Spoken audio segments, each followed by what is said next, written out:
انت شو اسمك؟ قد عمرك؟ من وين؟ شايفك اني بس ليش قتلت؟ تفضل. تفضل خلينا نشوف شو موهبتك، شنو انت اصلا؟ واو، حبيت. انا اعتقد انه اليوم انت كنت شوية مرتبك، فكان من الضروري جدا انه تعوف هاي الموهبة وتتوجه تبيع زبيب بفترة السادس، لانه راح يكون عليك رجل قوية ان شاء الله من الامهات. وبالمناسبة هذا الكوت منين جايبه؟ عجبني. لا بس حبيت. ماذا كان يشعر الشاعر عندما كتب هذه الأغنية؟ عوفك من هل أدخل دبة الغاز قبل أن يمسك القلم ويكتب الأغنية أم لا؟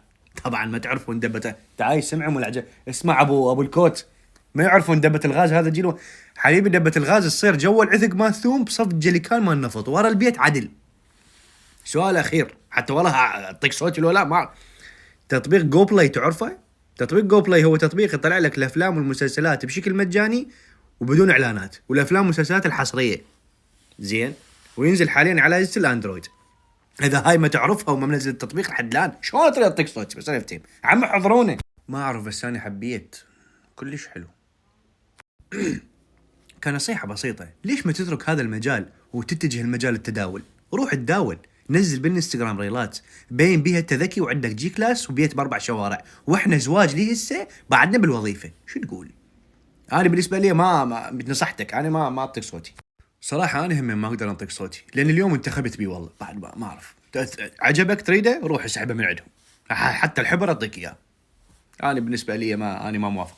انا صراحة كلش ما اقدر اعطيك صوتي، مو لانه بالعكس انا مقتنع وكلش حبيت، بس المشكله الاثنين وياي ما انطوك صوتهم. يعني صوتي راح يروح واحد احتمال يضوج خطيه بالطريق للاسف. مرنا بعدين. بس لا تنسى عندك حضور لطيف وهذا الكوت عجبني. يا ريت لو دز لي شباب اخذوا لي بس اسم المحل. اي والله شكرا. وصار زاد اقول حبيت ليش ما انطيتوا صوتكم؟ فشلتوني. الحضور ما كان جدا يعني موفق وكافي لان شتافي تعبت. لسه بعد. لا تدري اني حضوره كلش عجبني، بس البنطلون ما كان ماكو عدل، يمكن مشي عليه دبه مال غاز او هيجي، ما كهرباء كانت مطافيه، فما عجبني ستايله، ما عجبني. الورا